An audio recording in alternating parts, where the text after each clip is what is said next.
On this episode, I'm sleeping around as I explore stealth camping from highway stops to parks and to residential areas. Let's get started. First, did you ever take your dog for a walk and forget that you had those on your face? So this is Elk Lake, and this is where our Canadian Olympic champion, not that guy. Way to photobomb, buddy. Silken Lauman trained for the Olympics is Elk Lake.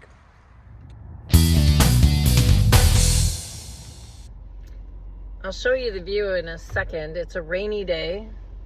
I actually have the cover open so you can actually see my storage roof boxes. Every time I do this, you think that I'm having a conversation with you.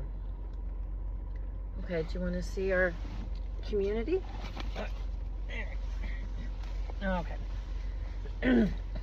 So I've been stealth camping for more than a week now.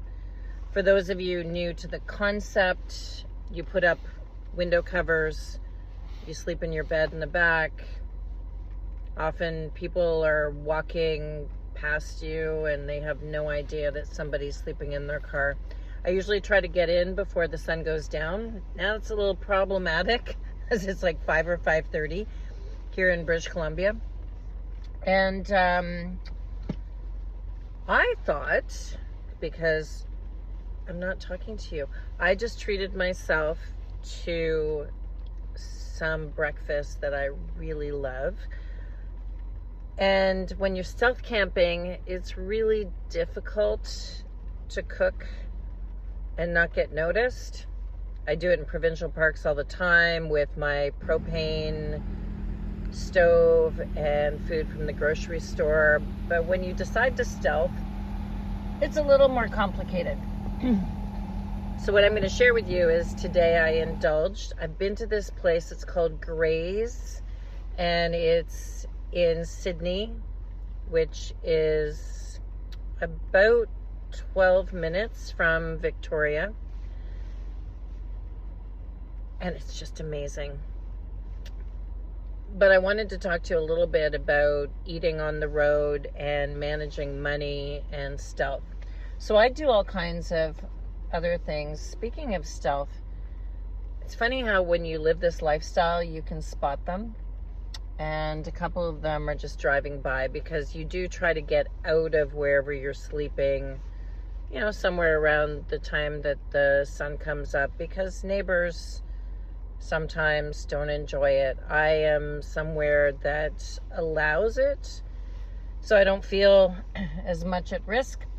However, but what I do when I'm stealth camping and I can't cook in my car is I will do things to save money, like go to a grocery store where I can get, things that are already done, kind of like rotisserie chicken, not the whole chicken, because that would take me a while. But you know how sometimes they'll have rotisserie cooked chicken breast, chicken legs, and a bag salad. Other times I'll go to Subway. I actually don't know if that's a Canadian company or whether you have Subway in the United States. But basically, I'll get a footlong, or I'll get their bowls, which are just vegetables and rotisserie chicken, which I could also do at the grocery store. And I'll get a footlong and I'll eat half for lunch and half for dinner. I know it sounds boring, but is what it is. And then sometimes at the grocery store I'll have like hummus and rice cakes or whatever. On days like today, it's pouring rain. And I decided that, I'm worth it. About a week ago, when I first got here, I just wanted a coffee, and I went to this place called Gray's, which is near the water in Sydney. Highly, highly recommend Sydney. Very van life friendly, beautiful community. Just pick up your garbage. I've noticed a few people are not doing that, and you would ruin it for the rest of us. So I went to Gray's to get a coffee.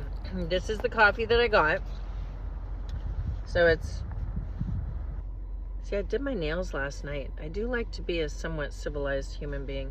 So Gray's Cafe near the water. This is an almond latte. Like all kinds of fancy foods. You know, it's a little expensive. I wouldn't do it, but I became obsessed with this. So I love, oh my gosh, it's falling all over the place. I love peanut satay. I've never seen this before, which is a green. Hi, do you think that's for you? I don't think so. A green peanut satay. The first time I had this, because it's not my first time here in Sydney, I just loved it. And then this sandwich, oh, usually they cut through it. Sorry, this is going to be a bit of a to-do. This sandwich has all the healthy stuff that you want in it to start your day. So you can see, so beans, rice, kale, peas. It's not for you. Carrots. And that is going to be, the first part of it's going to be breakfast. Second part's going to be lunch because it's not as big as a foot long. And I tried not to eat bread that much. It doesn't like me. And so that and my almond latte was $20 Canadian, including tip, which I don't do often. For $12 at Subway, you can get a foot long that'll pretty much feed you all day, or one of those big, huge bowls, which I've done that a lot. But when you kind of add it all up, if you're eating for $75 Canadian a week, it's not bad. And then snacks here and there, obviously. And then I call it my fizzy water, which is just, you know, carbonated flavored water. So, you know, it falls within a normal budget.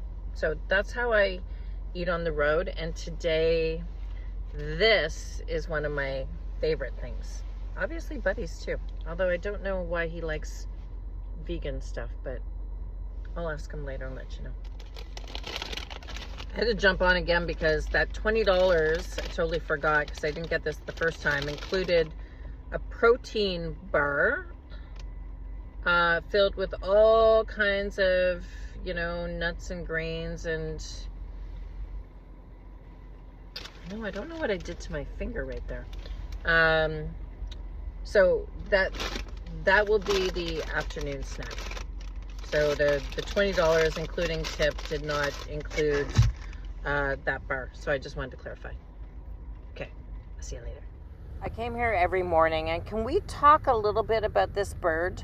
I had to actually ask my Facebook friends because this little muffin, every time we pulled up, thought I had some bread for her.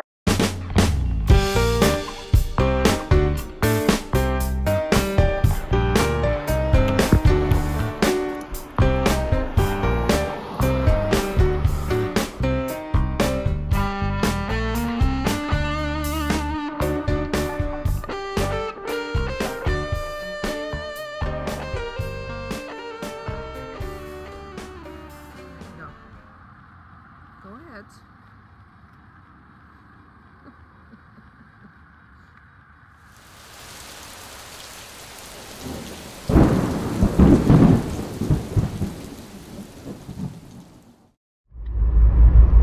Good morning. I'm getting alerts on my phone about low visibility ahead. And I am crossing the Malahat, which is a pass that is quite famous here on Vancouver Island. And like many places in British Columbia and northern states, what you're riding on, your tires, is really important, and what kind of vehicle. So the Malahat wants winter tires on RVs and on cars. we are neither one of those, and this little tiny home on wheels is also all-wheel drive. But I also have really good tires that are fairly new. So while that doesn't apply to us, it's a good reminder when you're crossing a mountain that what you're riding on is so important. It's 10 degrees right now, so no risk of ice or snow. A lot of clouds and rain. But always be aware when you are crossing anything high is that you need to be aware of your own safety, but also the laws associated with those roads. So if we were in our old little car, we would have to have winter tires on in order to cross this according to their rules. So important information for when you're going into areas that can rapidly change. Again, it's 10 degrees, but if you were somewhere around 2 or 3 degrees at the bottom, at the top you're going to run into difficulty.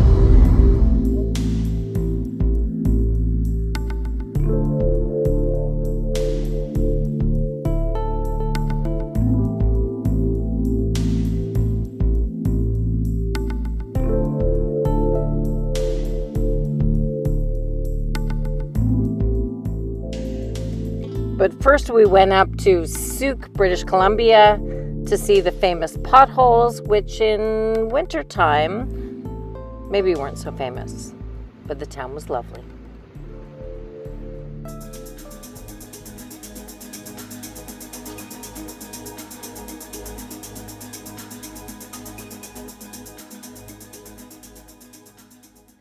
And so I am going to go park with fellow travelers along a highway. Probably for the first time. I mean, I did it in the desert, but most of the time I'm in provincial parks, state parks, because that has sort of always been my comfort level, being in the woods, really far away from most other people. And this is going to be 4 to 5 feet away from the next person sleeping there for the night. So I just want to see what it's about. Kind of take a look around. But right now I'm going to do a little bit of editing. I'm not sure what the signal is going to be like over there. I'm sure it's going to be pretty good because it's right next to a highway. And on days like this, I'm really glad that I wear hearing aids, because when I take them out, I probably won't hear the highway as much. But I just want to, my goal is to tell stories about people who live in their vehicles, and I can't pick and choose. Therefore, I need to find out about all people that live in their vehicles. That's what I'm going to do. I'll let you know how it goes. And we stopped by Bear Mountain, one of the mountains that I climbed once upon a time, just to take a look around at how it's developed. And it is magnificent. And then straight into downtown Victoria to stealth camp for the first time on a city street.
to explore over the next week the central part of Vancouver Island. So some places that you've probably heard of: Tofino, Cluet,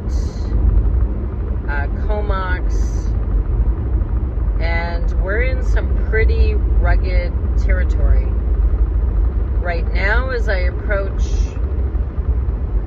Courtenay, I need a coffee, I need a bathroom, and to get some supplies. I did get somewhere my salad in a bag because my friend is making spaghetti, and I got some fruit, avocados, oranges, green apples, and baby tomatoes. I do have to do some work, and one of the things that I'm always acutely aware of is the signal. There's supposed to be Wi-Fi at this RV park. I'm hoping that's true. Otherwise, I will be putting up the Starlink, as I tend to work Sunday, Monday, Tuesdays on the podcast and the YouTube channel. So there won't be a lot of walking in the woods and enjoying the environment until probably Wednesday. It's 12 degrees, and again, we're highly up island, and it's raining a little bit, but I see blue skies ahead. So we'll see what this day holds. We'll see you later.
I thought a little life update might be in order. I am sitting in an RV park right now, mostly because it's cold.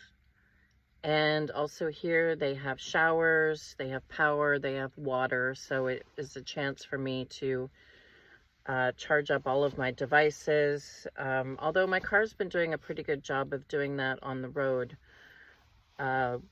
Because we've spent a lot of time in the car here in Courtenay, British Columbia, which is considered the northern part of Vancouver Island. And I needed to get some work done, and I needed reliable Wi-Fi, which they also have here. Oh, here comes a poodle that thinks that I'm having a conversation with him. Oh, hi. You gonna say hi to everybody? There you go. So I just got back from a gas station coffee, and because I'm gonna try and reach for it, because cooking is a little challenging at the moment, even in a campground, I got wonton soup. Yeah, not what are you doing?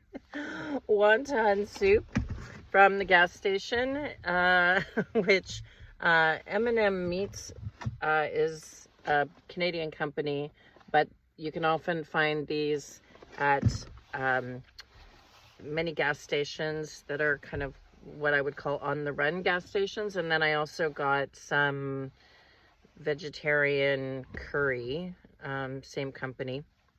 Oh, it's actually butter chicken. So that'll kind of take care of today, because I also have some food, canned chili and stuff like that left over. But what has kind of happened here in this part and again, this is a work day, so I will be working. It's 3 degrees Celsius, so almost freezing.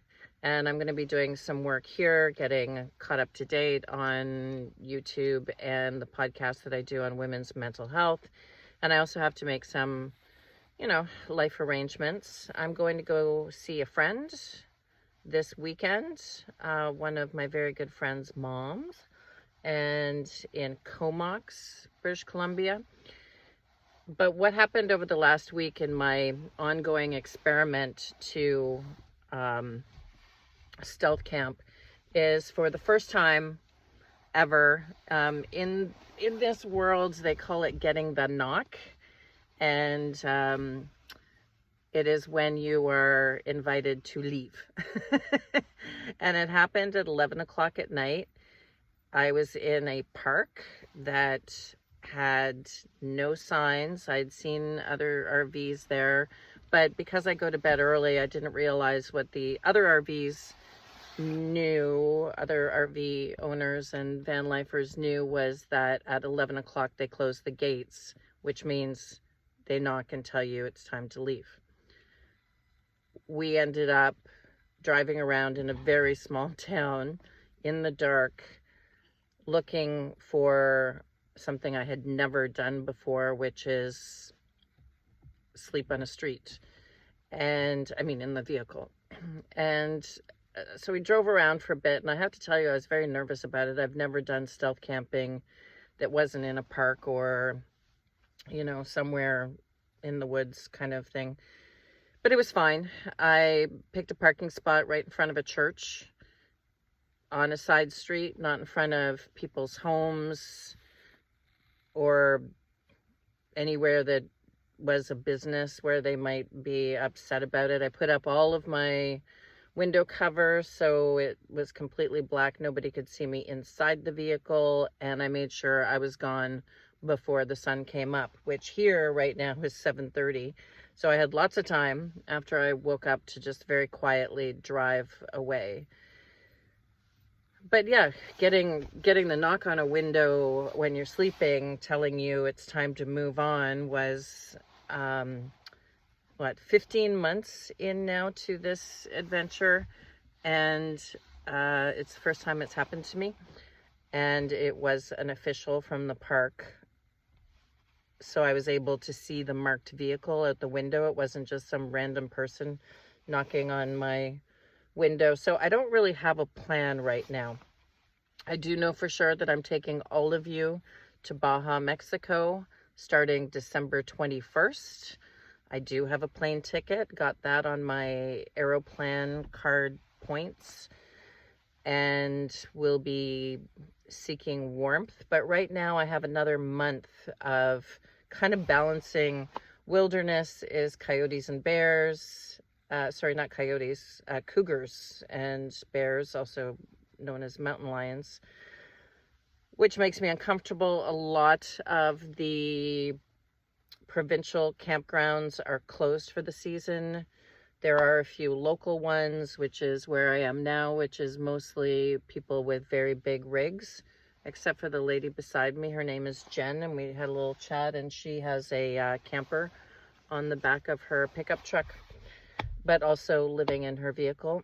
Lovely people, warm showers. They actually gave me a card, which I always bring quarters for showers or go to public pools or whatever. But this card apparently works on the shower, so we're going to find out about that later today, because I did pull in yesterday kind of late afternoon when I couldn't really figure out how to make my work life work without Wi-Fi. So they do have really nice Wi-Fi here. This has been an interesting part of the trip, because in the southern United States there's tons of pull-offs and highway stops, all that kind of stuff. But here in small towns, I have been looking on my iOverlander app and it's just not as populated because there are fewer people that travel in this part of British Columbia. So it's not really populated that much with, because if you don't know, iOverlander is people who have gone there and then they put it up and say this was a good place or not a good place or whatever. And it's people who camp. So I am not sure what actually happens for the next month. I am going to finish exploring this part of British Columbia and Vancouver Island probably within a week. It takes me a while to kind of, because I work Mondays, Tuesdays, and part of Wednesdays, it takes me a while to kind of figure out a new place and, you know, signals and getting my computer all, you know, up and running and stuff like that for things like editing. I do have the Starlink, but you can't put that up on a street when you're stealth camping. So you need to be somewhere to do that. So it takes me a bit of yeah. So I'm going to look around Courtenay, Comox, and then go to a place known for its natural beauty, Campbell River. And then I will head back south again and then hopefully move on to the western coast, which is famous for Tofino and Ucluit, but weather on that coast can be unpredictable, and also driving over the Malahat to get there is a mountain, and you don't want to do that in snow and fog on that highway. And you also have to have chains or winter tires on most vehicles, but I think, as I said in something previously, I'm an all-wheel drive, and it says for cars and towing. So I'm making it up as I go along right now. But I'm gonna have my wonton soup for breakfast. It's gonna be nice and warm, and then figure out working today. I'll let you know how it goes.